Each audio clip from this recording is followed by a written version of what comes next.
Welcome to this week's edition, the Best Run News Show. I'm your host, Jam Jam. Let's get right into the top running stories of the past week. In this week's show, we look into the Blue Jeans Beer Mile. Wait, what? More medal upgrades due to banned dopers, and what Emma Coburn is up to this off-season. If you've been following this show, you know we covered the Beer Mile.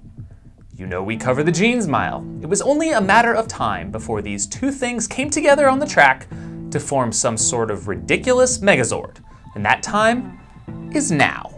Thanks to Corey Gallagher, World Beer Mile champ, we now have an official Blue Jean Beer Mile world record of 5 minutes, 41 seconds. This champ even threw down Blue Moon. Blah. So there you have it. Let's see who can lower it. Send us your vids.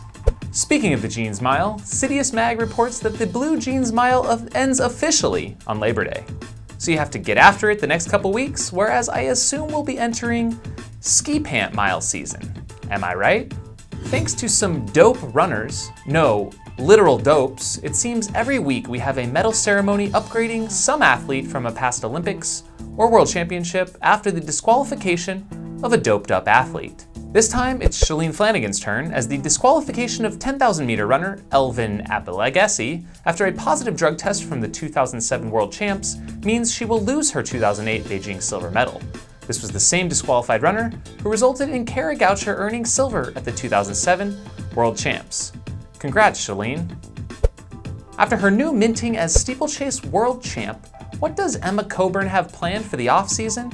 According to a video posted by letsrun.com, she's got big fall plans. First, a bachelorette party in Mexico in September, race directing the Elk Run 5K road race in Crested Butte, and also getting married. I actually prefer just like a chocolate, like a mousse cake or something like that. I really love chocolate, so I think I'd like to make that Swedish cake because it's so intricate and cool, but I'd like to eat just like a chocolate on chocolate on chocolate, like mousse cake or something. Getting after it, Emma.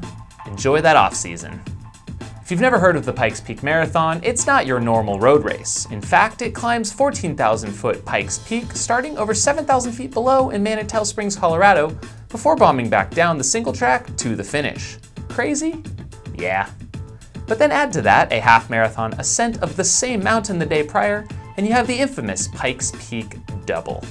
Not enough? Meet Michael Wardian, who instead of completing the Pikes Peak ascent the day before the marathon, finished the Leadville 100 just a matter of hours prior to the start of the full marathon. After a 30-minute power nap in his rental car, Mike drove from Leadville to Colorado Springs for the start and got it done in a bit over 6 hours. Wicked. Mo Farah completed his final track race on British soil at the Muller Grand Prix Birmingham with the Big W smashing the 3,000 meter in 7:38. He later blasted the media for their accusations about his ties with Alberto Salazar and trying to list him as a possible doper without any positive drug test results. Mo will set his sights on road racing next and the marathon. He's even rebranding himself as Mohammed for road racing and will no longer be answering to Mo.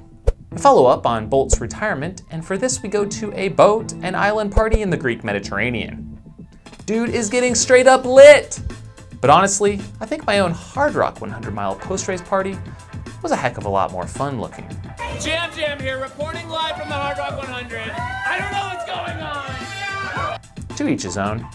In other Bolt news, he is reportedly opening over a dozen Jamaican Tracks and Records restaurants in the UK over the next half-decade.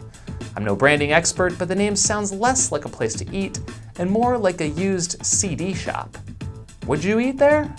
Inequality in sport is a hot topic, and rightfully so. From unequal prize purses in sport amongst the genders to the outright exclusion of some women's races at IAAF World Championships, it seems equal treatment of the genders is still an uphill battle.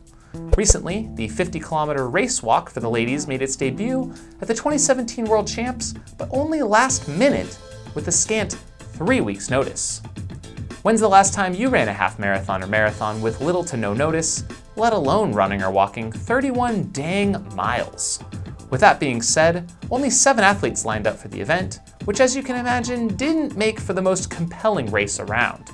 Race walking itself has a hard enough time being taken seriously, and now these athletes are put in a further bad spot with last-minute notifications. With us previously touching on race walking as a semi-legitimate sport anyhow, maybe it's time to just throw in the cards on that one.